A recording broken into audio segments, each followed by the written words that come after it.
नमस्कार, आप देख रहे हैं फेस टू फेस। हमारे साथ है आप नेता साबर अली जी। नमस्कार सर, पंजाब में बाढ़ पीड़ितों की मदद सिर्फ मुसलमान ही कर रहे हैं, सरकार क्यों नहीं कर रही? इस तरह की वीडियो आ रही है, आप देख ही रहे हैं, क्या कहेंगे? देखिए डियर, ये तो हमारे देश की बदकिस्मती है कि हमारे देश की दलाल मीडिया ने लोगों के बीच एक नफरत का पहाड़ खड़ा कर दिया है। वरना आपने देखा होगा कि इस्लाम धर्म में हमेशा मदद करना ही सिखाया गया है। हमारे धर्म में, इस्लाम धर्म में यहाँ तक है कि अगर हमारा पड़ोसी भूखा है तो हमको खाना खाने का कोई हक नहीं है। और सिख भाई तो हमारे अपने भाई हैं, हमारे साथ हर दुख सुख में खड़े होते हैं वो, तो हम लोग उनके दुख सुख में क्यों नहीं खड़े होंगे? इसके पहले आप वीडियो देखिए, वरना आप कहेंगे सब बनावटी बातें हैं।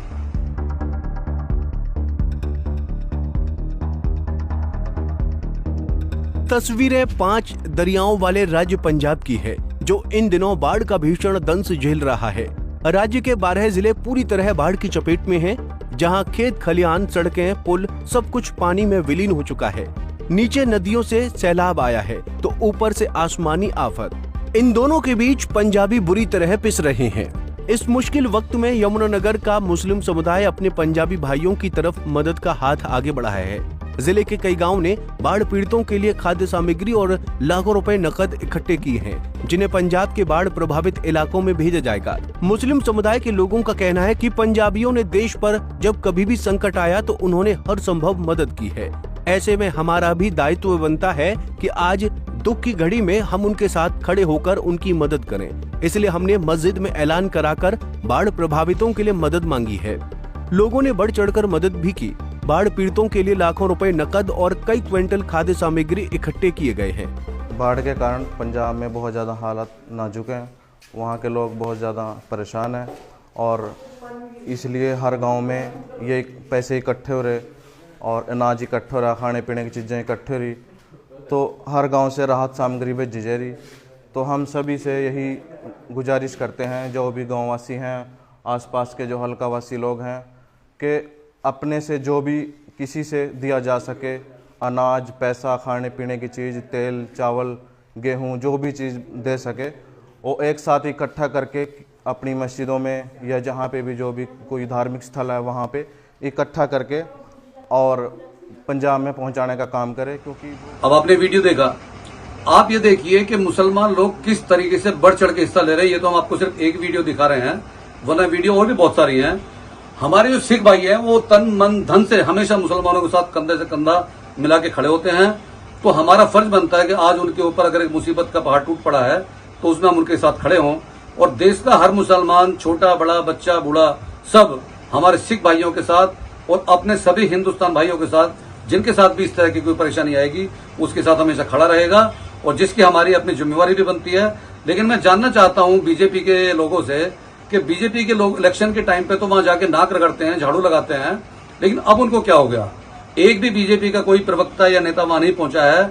और मैं उससे भी पूछना चाहता हूं, जो ये गधा पिंकी चौधरी यहाँ जो मुसलमानों के लिए नफरत के बयान देता है, क्या उसने एक बार भी कोशिश की कि एक ट्रक भर के वो भी ले जाए वहां पर? लेकिन उसकी औकात नहीं है। उसकी औकात सिर्फ हिंदू मुसलमान करने की है, जिससे कोई मतलब नहीं बनता। और मुसलमान भाई और देश का हर नागरिक इसी तरह हर परेशान आदमी की मदद करता रहेगा जिस तरह से अब चल रही है। KFC बंद कराने गए हिंदू रक्षा दल के खिलाफ FIR हुई है, इस पर क्या कहेंगे आप? देखिए, ये हिंदू रक्षा दल हो, हिंदू युवा वाहिनी हो, बजरंग दल हो, या एक गधा पिंकी चौधरी जो अपने आप को हिंदुओं का नेता कहलाता है, इनके खिलाफ FIR बहुत पहले से होनी चाहिए थी।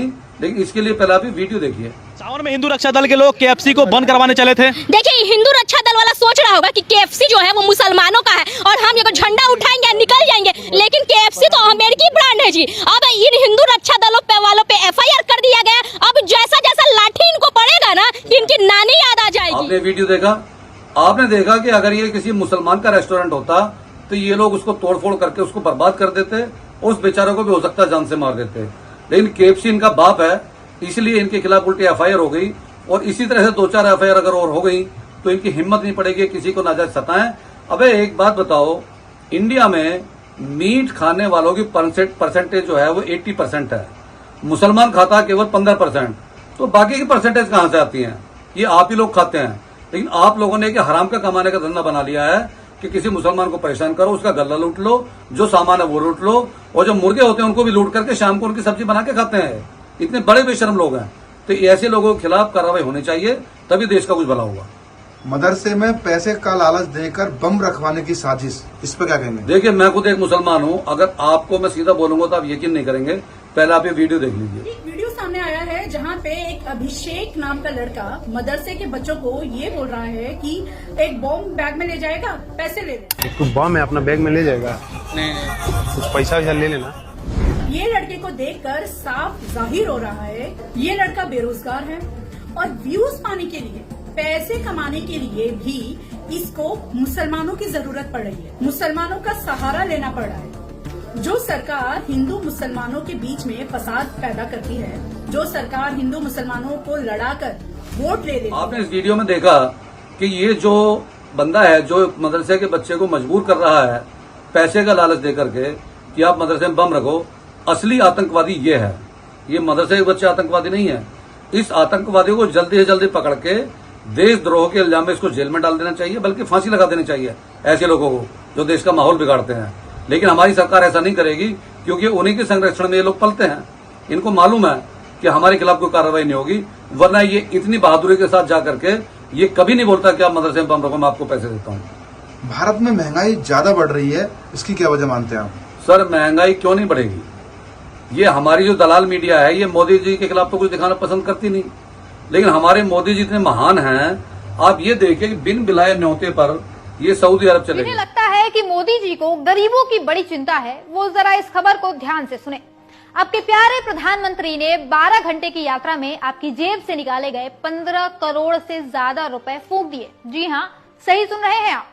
प्रधानमंत्री नरेंद्र मोदी की 22-23 अप्रैल 2025 की सऊदी अरब यात्रा पर कुल 15 करोड़ 54,03,792 रुपए खर्च हुए हैं। अभी इससे भी चौंकाने वाली बात सुनिए, इस 15 करोड़ में से 10 करोड़ रुपए सिर्फ होटल के किराए पर खर्च हुए, बाकी 4 करोड़ रुपए परिवहन पर गए। बचे हुए 1 करोड़ 21 लाख रुपए का कोई हिसाब किताब नहीं है। और ध्यान दीजिएगा, प्रधानमंत्री मोदी सऊदी अरब की राजकीय यात्रा पे थे। सामान्यतः राजकीय यात्रा पर जाने वाले नेताओं की रहने खाने की व्यवस्था मेजबान देश की सरकारें करती हैं। मतलब मोदी जी के रहने खाने की व्यवस्था सऊदी अरब सरकार करने को तैयार थी, फिर भी मोदी सरकार ने अलग से इतनी मोटी रकम होटल पर खर्च कर दिया। अब जरा हिम्मत करके एक बार पूछो भक्तों, इनको वहाँ किसी ने घास नहीं डाली, कुछ पूछा नहीं।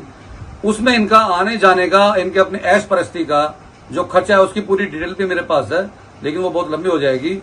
16 करोड़ रुपए का खर्चा आया। मैं ये जानना चाहता हूँ, मैं इन्हीं देश का हर नागरिक ये जानना चाहता है कि ये लोगों के टैक्स का पैसा है, ये इनके मौज मस्ती के लिए पैसा नहीं आता। लोग अपनी जान जोखिम में डाल करके टैक्स चुकाते हैं, खून पसीने की कमाई के पैसे को देते हैं। वो इसलिए नहीं देते कि कोई भी एक नेता अपने ऊपर 16 करोड़ रुपए बिना किसी वजह के खर्च करे।